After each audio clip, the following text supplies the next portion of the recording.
વિદ્યાર્થીઓ, આજે તમારું ધોરણ 5માં ગુજરાતી વિષયમાં સ્વાગત છે। હવે આપણે બીજા સત્રના પાઠ ભણીશું।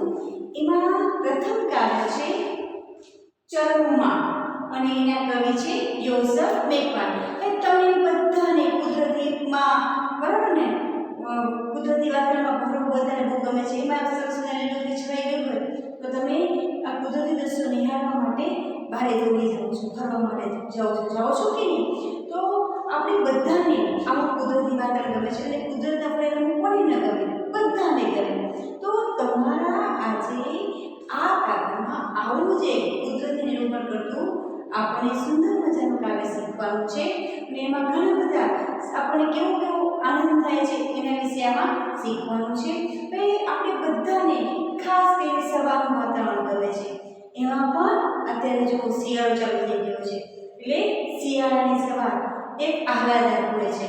તમે જોવો છો તો જ્યારે એકદમ ભરપૂર છે, જ્યારે ધુમ્મસ જેવું વાતાવરણ ઝાકળ પડે છે તો ઘાસ ઉપર અને પાંદડા ઉપર પાણીના ટીપા રેલાયેલા જોવા મળે છે। હવે એના ઉપર સૂરજના કિરણો પડે તો કેટલા સુંદર મજાનું દ્રશ્ય સર્જાય છે, કેટલો આનંદ આવે છે। તો આવું જ એક નિરૂપણ કરતું કાવ્ય આજે આપણે શીખીશું, જે તમને ઘણું બધું એમાંથી શીખવાનું છે અને ઘણો બધો આનંદ પણ મેળવવાનો છે। તો આજે આપણે શીખીશું કાવ્ય છે બરાબર ને 8 ચરણોમાં અને કવિ છે યોસેફ મેઘવાલ। ઉગવણી આબમાં વેલાયા। હવે ઉગવણી એટલે કઈ દિશા થશે? સૂરજ કઈ દિશામાંથી ઉગે? પૂર્વ દિશામાંથી બરાબર। ઉગવણી જ્યારે સૂરજ દિશા ઉગે છે, સૂરજ ઉગે છે એ દિશા એટલે કે પૂર્વ દિશા। ઉગવણી આબ એટલે આકાશમાં વેલાયેલું સરસ મજાનું સૂરજ જ્યારે નીકળે ત્યારે કેવા સુંદર કેસરી જેવો પ્રકાશ હોય છે, આમ તેનો મસ્ત સરસ લાગે છે। ચરણોમાં ચાલવાનો પૂછો, ચરણો એટલે પગ, આપણે આનંદ આવી જાય છે। તમે સવારે એક માણસમાં ઉઠો અને સવારે બહાર કુદરતી વાતાવરણ જોતો કેટલો આનંદ આવે છે। ઉછળવાનું એટલે કે કૂદવાનો બરાબર ને, કૂદકા મારવાનો એવો ઉમંગ આપણે એટલો આનંદ આવે છે। પંખીની પાંખમાં બરાબર, પંખીની પાંખ કે પંખ મસ્ત મજાના નિહળતા જોવા મળે છે આકાશમાં। સવાર સાંજ થાય એટલે પક્ષી સોના ધુમા ચાલ્યા કરે ઝાડ ઉપર। જેવી સવાર થાય એટલે આનંદ કિલો કરતા અવાજ કરતા પંખી શું થાય છે? પાંખમાં પાંખે ઉડીને ફરે છે। નાનકડી ચાંદ સરસ નાનકડી ચાંદ દાણા મેળવવા માટે પંખી જાય છે। લહેરે છે વગડાને ઝરણાના ગામ।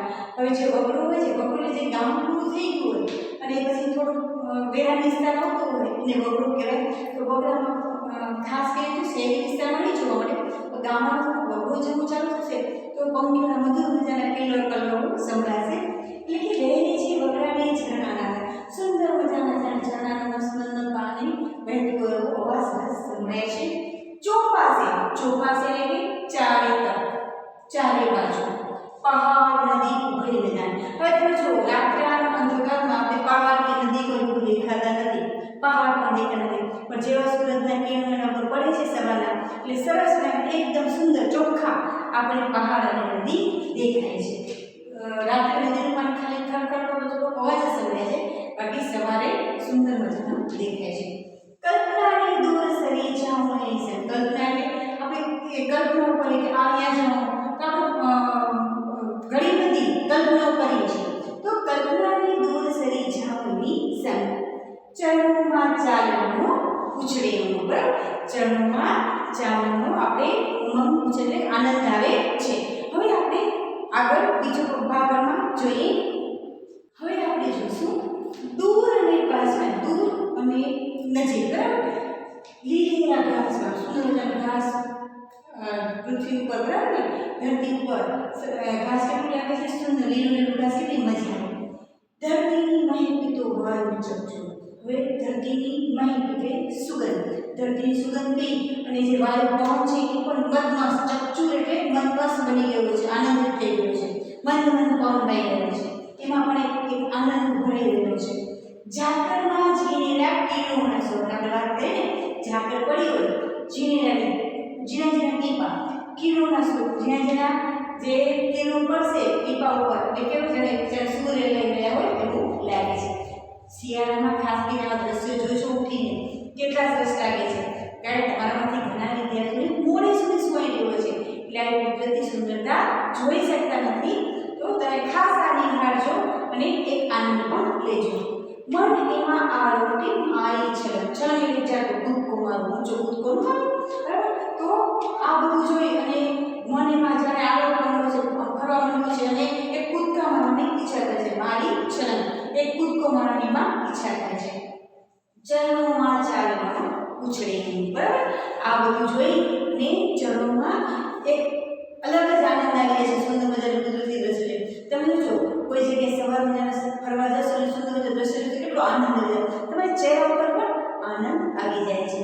તો આપણા પગમાં અને આપણા શરીરમાં એક અલગ જ જાતની જાણે આપણે ભગવાને ક્યાંક અલગ જ શક્તિ આપી દીધી હોય અને આનંદ કરવા માટે એટલે આપણે ઉછળકૂદ કરવા લાગે છે. હવે વિદ્યાર્થી મિત્રો તમને અહીંયા કાવ્ય છે સરસ સમજાઈ ગયું હશે. હવે તમારે આ એના શબ્દોના અર્થ પણ સમજવાના છે. સાથે સાથે આ કાવ્ય કઈ રીતે ધ્યાન કરી અને યાદ રાખવાનું છે એ પણ હું તમને શીખવાડીશ. તો તમારે એ ધ્યાનથી સાંભળવાનું છે અને શબ્દ સમૃદ્ધિ પણ ધ્યાનથી સમજવાની છે. પછી તમારી નોટમાં જેમ આપણે પહેલા લખતા હતા એ રીતે દરેક શબ્દ અર્થ બરાબર સરસ રીતે એક પછી એક લખવાના છે અને સારા અક્ષરે લખવાના છે.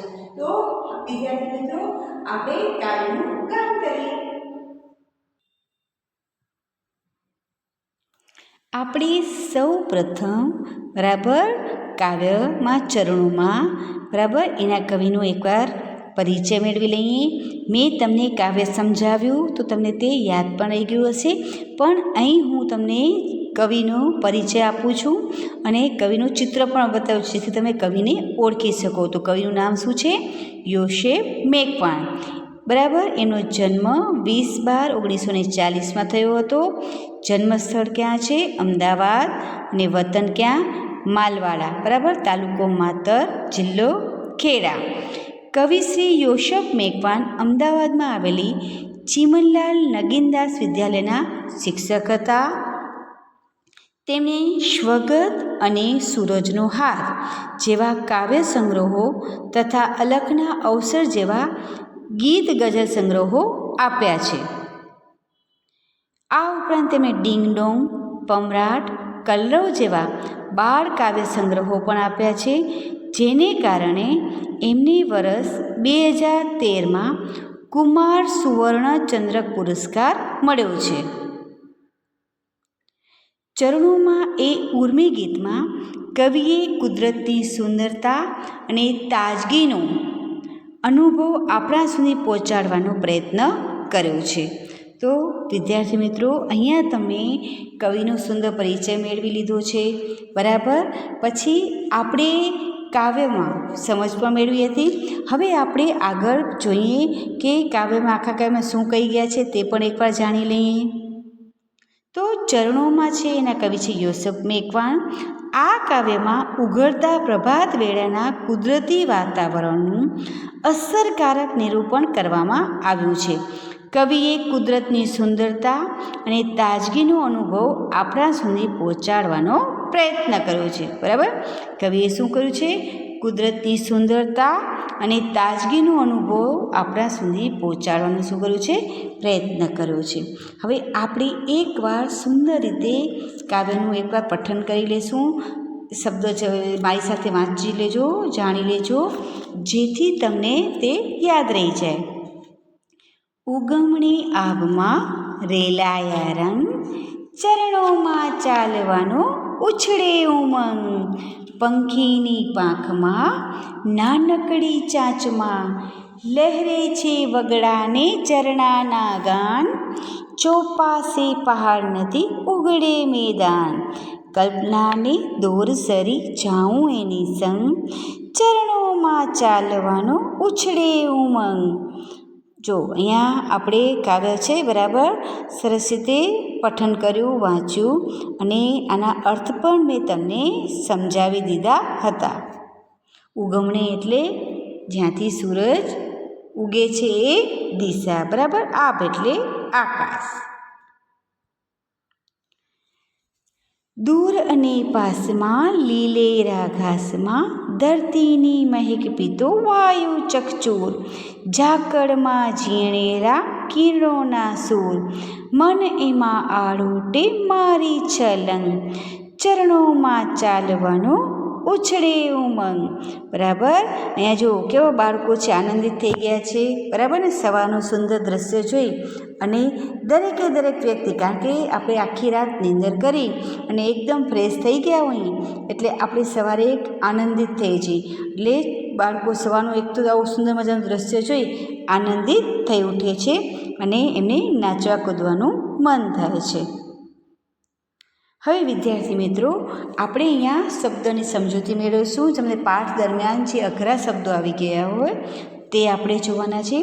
હવે આપણે જોઈએ કે ભાઈ જેની પાસે શબ્દોનું ભંડોળ વધુ, જો તમે શબ્દોને સમજૂતી મેળવી લેશો એટલે કે શબ્દોનું ભંડોળ વધુ હોય તેની પાસે તેની ભાષા પણ સમૃદ્ધ હોય છે. તો તમને આ તમારી ભાષા છે એ સમૃદ્ધ બનાવી છે ને, બરાબર ને? તો આવા બધા અર્થો છે આપણે યાદ રાખતા જશો તો તમારા મગજમાં પણ ભાષાનું ભંડોળ વધતું જશે અને તમારી ભાષા પણ સમૃદ્ધ થતી જશે. તો તમારે આ શબ્દો બહુ ધ્યાનથી શીખવાના છે. તો આપણે તે જોઈએ. ઉગમણે એટલે સૂરજની ઉગવાની દિશામાં. બરાબર. તમે તમારી નોટમાં અહીંયા સુધી 1 નંબર આપજો, પછી 2 નંબરમાં નવી લીટી લેવાની, બાજુમાં લખવાનું નહીં. બરાબર. 2 નંબર એટલે આભમાં એટલે આકાશમાં, ગગનમાં. 3 ઉમંગ ઉત્સાહ, હોશ, આનંદ. પછી 4 વગડાના કે જંગલ વેરાન પ્રદેશના. બરાબર. પછી 5 ચોપાસી ચારે બાજુએ. 6 ઉઘડે મેદાન, મેદાન ખુલ્લું થાય, વિશાળ મેદાન દેખાવા લાગે. અહીં તમારે શું છે કે સૂર્યનો પ્રકાશ રેલાતા પહાડ મેદાન વગેરે સ્પષ્ટ દેખાય છે, ખુલ્લા થાય છે. 7 કલ્પનાની દોર, કલ્પનાના આધારે, કલ્પનાની મદદથી. 8 ચકચૂર ધરતીની સુગંધી પવન મસ્તીભર્યો લાગે છે તેનો ઉલ્લેખ છે. 9 ઝીણેરા એટલે કે સાવ બારીક, તદ્દન ઝીણા. 10 છલંગ લાંબો કૂદકો, ઠેકડો, ફલંગ. બરાબર. તમે અહીંયા શબ્દોનો બરાબર તે અર્થ સમજી લીધો હશે. તમારે આને કેટલાક શબ્દો છે એને વાક્યમાં કઈ રીતે પ્રયોગ કરો તે પણ આપણે શીખી ગયા છીએ અને કાવ્ય દરમિયાન પણ જોયું હશે. તો આપણે આ બધા શબ્દો છે તમારી નોટમાં સરસ રીતે લખવાના છે.